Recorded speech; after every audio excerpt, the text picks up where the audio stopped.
दरम्यान सध्या राज्यामध्ये सुद्धा निवडणुकीची रणधुमाळी सुरू झाली आहे। त्या संदर्भातल्या टॉप 9 बातम्या बघूया।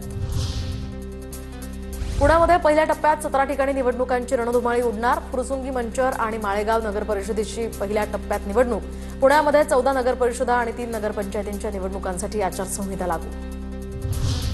पुणे महापालिका निवडणुकीसाठी प्रारूप मतदार यादी 14 नोव्हेंबरला जाहीर करणार। राज्य निवडणूक आयोगाकडून हे आदेश। पुण्यातील फुरसुंगी उरुळी देवाची मंचर आणि माळेगाव नगर परिषदेसाठी प्रथम निवडणूक। एका वर्षापूर्वी नव्यानं स्थापन झालेल्या या तिन्ही नगर परिषदेसाठी निवडणूक होणार।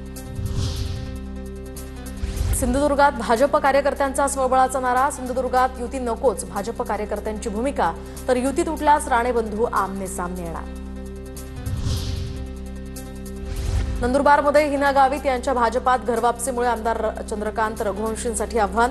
नंदुरबार पालिकेची निवडणूक दोन्ही नेत्यांसाठी प्रतिष्ठेची लढाई ठरणार।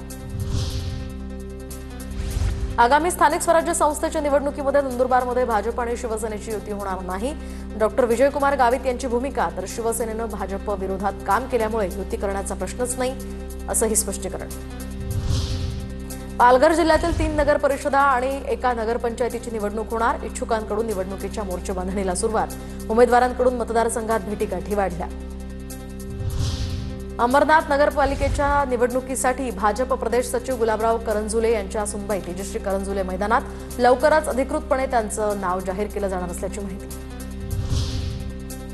महाविकास आघाडीचा बोट जिहाद पाहून आता मुंबई संदर्भात सावध राहण्याची आवश्यकता। मुंबईवर जर कुणी खान लादण्याचा प्रयत्न केला तर सहन केलं जाणार नाही। अमित साटम यांचा ट्विट करत विरोधकांवर निशाणा।